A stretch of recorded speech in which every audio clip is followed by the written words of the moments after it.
Welcome to the SImple Sophisticate podcast, where intelligent living is paired with signature style. I'm your host, Shannon Ables. And whether you're listening on your commute, exercising, working in the garden, or sitting down with a hot cup of tea or a café au lait, thank you for tuning in. Let's get started.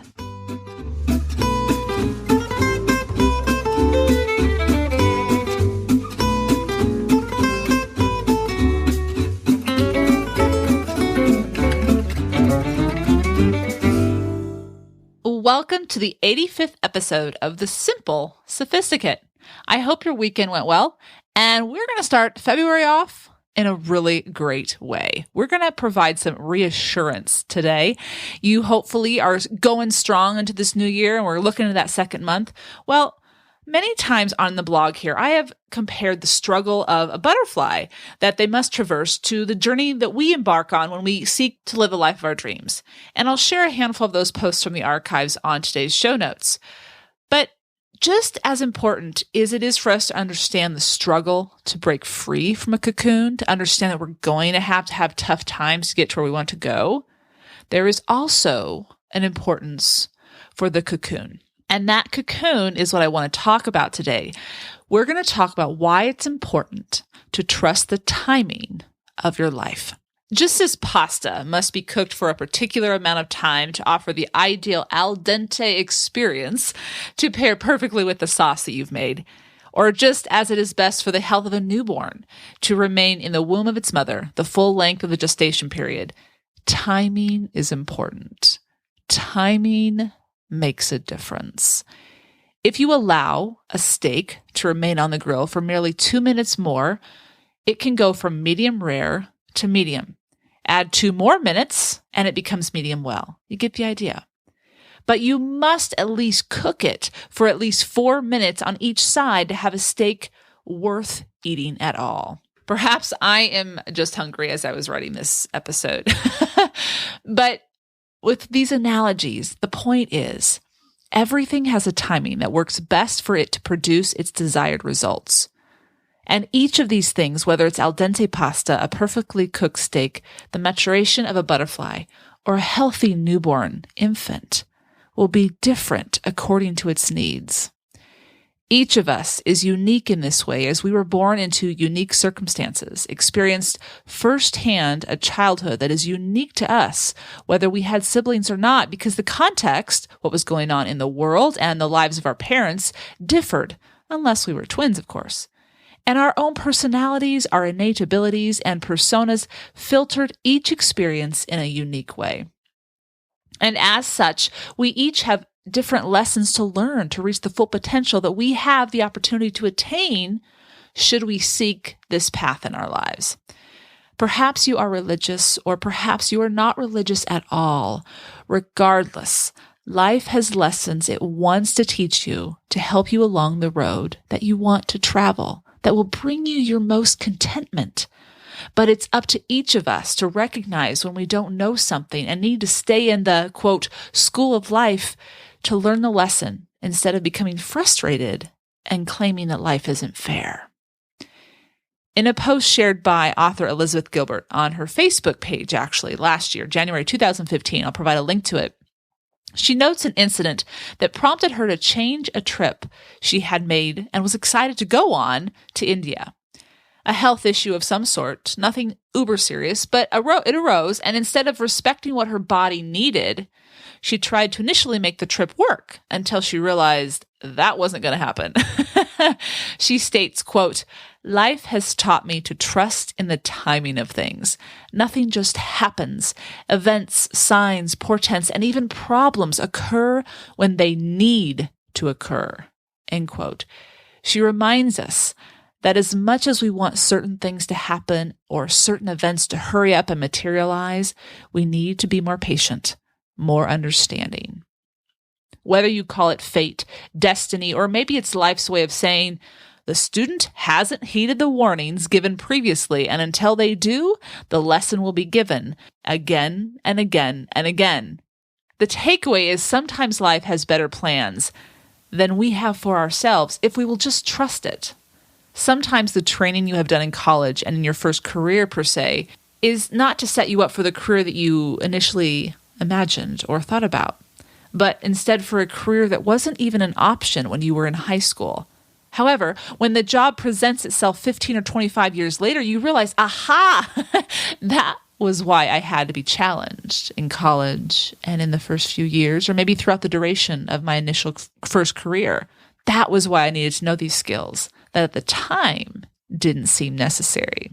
Tiny Buddha, one of my favorite blogs to go to for inspiration, shared a reassuring quote on just this topic about the timing of our lives. Quote, "Every bad experience, painful relationship, and compromise you've ever made in good conscience will somehow transform into a beautiful inner reservoir of spiritual gifts and blessings." End quote. Trusting the timing of our lives is hard because while we may look up to another individual and try to pattern our lives after them as they are living the life we are inspired by, we each come from unique circumstances, as I mentioned earlier, and we need to learn specific lessons to reach our final destination. So how does one successfully trust the timing of their life and not fight it? That's what we're going to talk about today. I'm going to share 7 ways you can enjoy the journey and learn to trust the timing of your life. Let's get started. Number 1 is to let go of impatience. Having goals is a brilliant idea. You guys know that I am a huge advocate for that. Absolutely. And striving for them each day with small steps is the best plan. But realize that the end date that you are expecting to arrive at that goal line, may need to be flexible. You don't know what you don't know. So you don't know the lessons you need to learn until they are presented. And how long will it take to learn these lessons will depend upon you, which leads me to number 2. So number 1 is let go of impatience. Number 2 is accept the lessons and don't try to avoid them. The first time you make a mistake is forgivable. How could you have known, right? But when you continue to make the same mistake again and again and again, perhaps life is trying to teach you a lesson that you are refusing to absorb. Do you keep dating the same type of person and it never works out? Do you continue to communicate in a manner that is riddled with emotion rather than calm, thoughtful, rational thoughts, and you never seem to feel that you are being heard or respected? Perhaps a change of your approach is needed. Learn the lesson. I assure you, when you get to the end of the lesson, you will have this aha moment. I will also share that while you were in the middle of learning the lesson, you may not realize it. And that may be what causes some frustration and angst. Keep moving through it by following number 3. So number 2 is accept the lesson. Do not try to avoid them. And how do you do that when you're in the middle of learning the lesson? Number 3, learn to trust yourself. The first episode of this year, 2016, dealt entirely with the concept of trust, how to build it, what exactly trust is, and all sorts of those other little details that come with those 2 points. And I'll share a link to it on today's show notes, so if you'd like to look at it, you're welcome to. And the most important piece to building trust with others is to learn how to trust yourself. How do you begin to trust yourself? It may sound simple and commonsensical, but I am always amazed by how many people don't do this. Get to know yourself. In a 3-part series more than 3 years ago, I outlined exactly how to get to know yourself. And I also, in the 3rd part of that series, dove into the benefits of getting to know yourself. And again, I'll provide a link to those on today's show notes. When you reach the pinnacle of understanding who you are, and that's a never-ending process, we must realize that. But there is a point where you do understand yourself. You feel comfortable in your skin. You understand the decisions that you're going to make when you're presented with certain scenarios.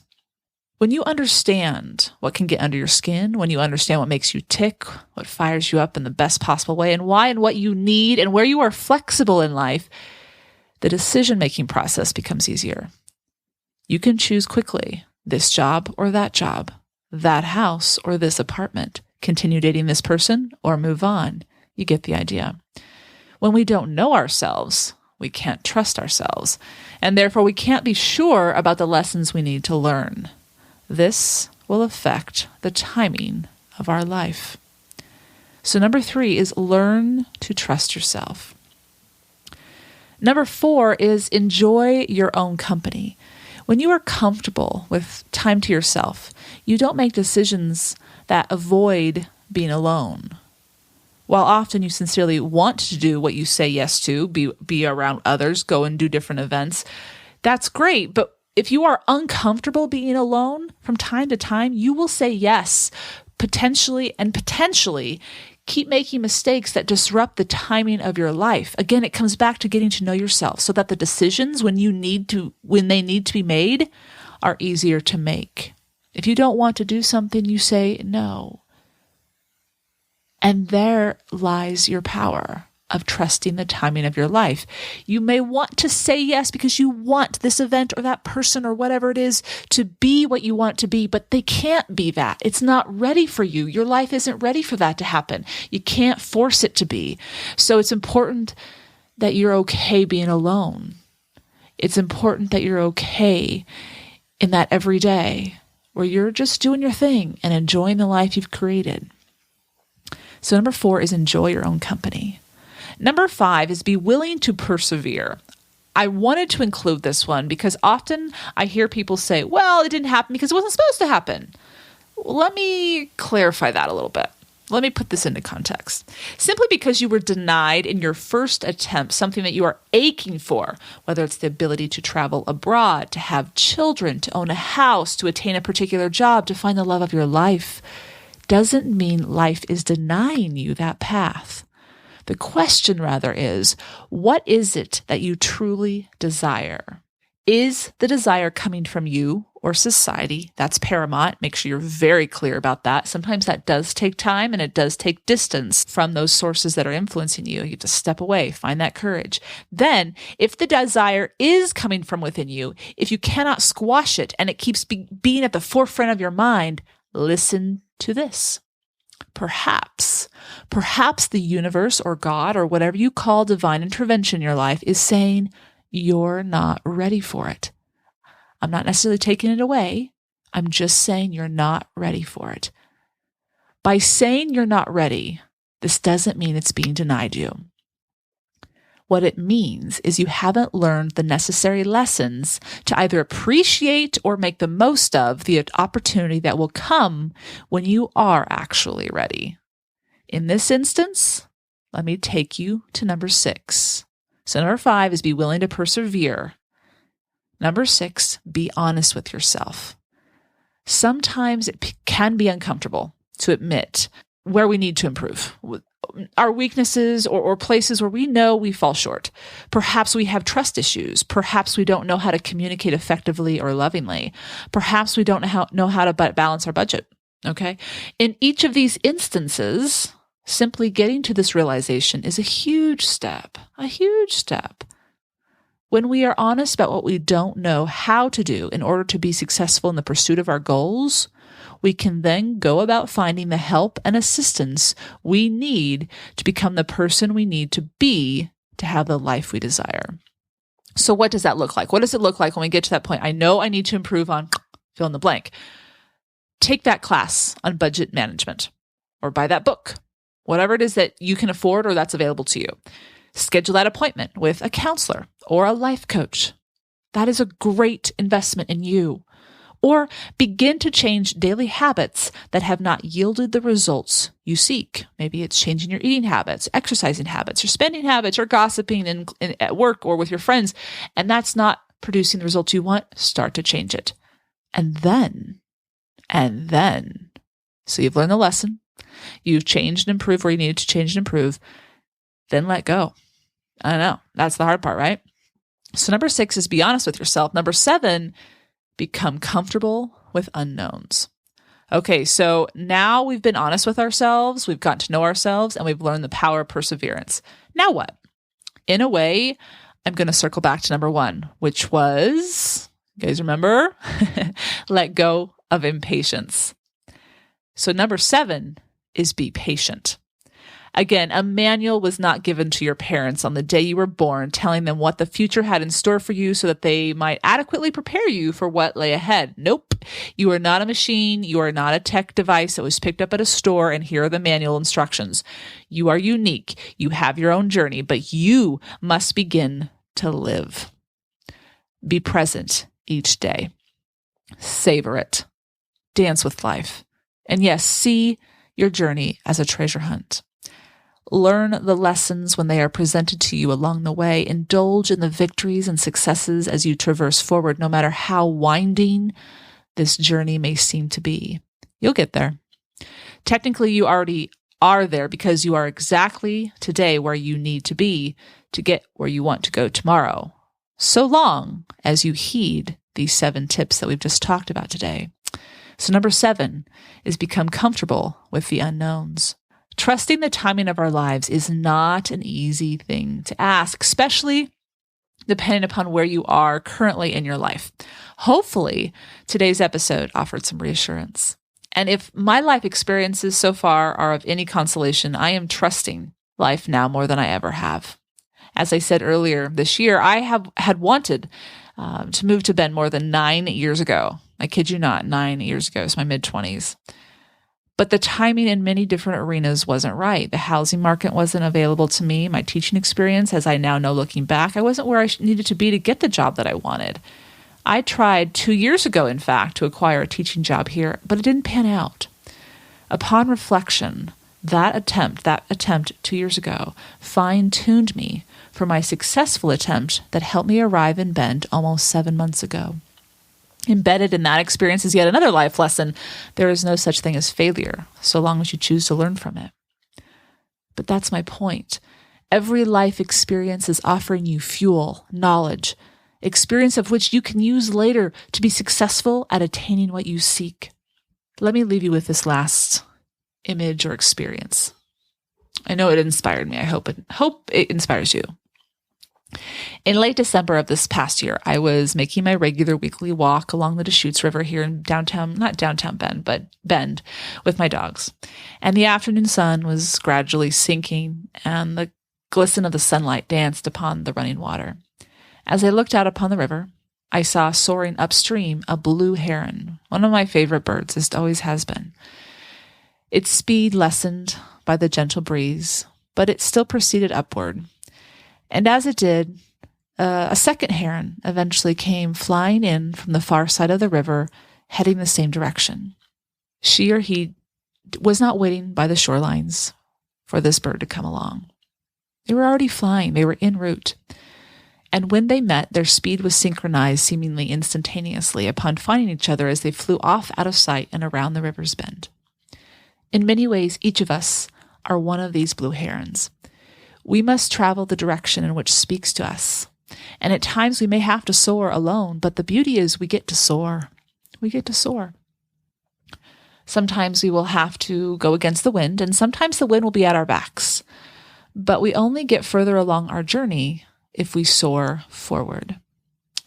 We will meet the people and the occurrences that are meant to be in our lives along this journey, but we must continue along our unique path. Trust your timing. Your daily life will thank you as you'll be more at peace, and your future life will be far more amazing than you could ever have imagined. I hope you've enjoyed today's episode. I hope it has provided some reassurance, some inspiration, and a reminder that you are doing just fine.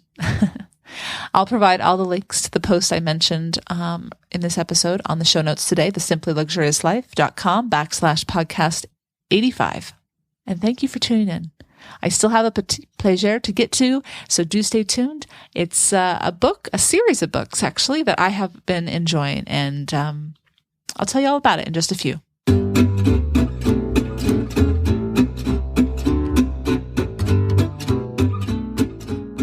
This week's Petite Pleasure is a cozy mystery series by author M.L. Longworth. And the series, she has 5 books in her series, and I have mentioned them on This and That's before, but I thought I should share as a Petite Pleasure because I have read them, devoured them, and find great comfort in them, especially after the end of a long day where I just want to be literally, well, virtually taken to France, relaxing and nothing too stressful happening. I just finished her latest, which came out in September of 2015, The Mystery of the La Cézanne. And I loved it because, number one, it's set in the southern Provence, or southern France in Provence. And also, it dealt with art in this particular book. But her others they don't all deal with art, but they all deal with, obviously, the French culture, and you have a lot of food that's brought in often. And in this particular book, one of the characters travels to Paris, and so you get to go to Paris as well. But it's a cozy mystery. There's a subplot of the love story between the two detectives, but they're in their own fields, and it's thoroughly enjoyable. It took me actually a while to get to this book because I only read a few pages each night because I'm usually pretty tired at night, but I just finished it this last weekend. And thankfully, I have not read one of the 5 books, so I'm still going to read, I believe it was her 3rd book that she wrote in this series. It is the same people in each book. So I'm going to read that, and I'm really looking forward to it. But I cannot wait for her next one to come up. I hope she's writing it. She seems to come out with one every year, so I'm very thankful for that. But I highly recommend it if you're looking for a cozy mystery series. It's very similar to Peter Mayle. If you love Peter Mayle books, you will, I think, really enjoy her books as well. They're from M.L. Longworth, and I'll provide links to today's books that I mentioned on the show notes, thesimplyluxuriouslife.com/podcast85. I hope you've enjoyed this week's Petite Pleasure, where each week ideas are shared to make the everyday all the more enjoyable. Tune in at the end of each Monday's podcast where I'll recommend a book, a film, a recipe, or from time to time introduce you to an expert who offers insight into how to live simply, luxuriously. Anything that is a simple pleasure to satiate your sophisticated taste.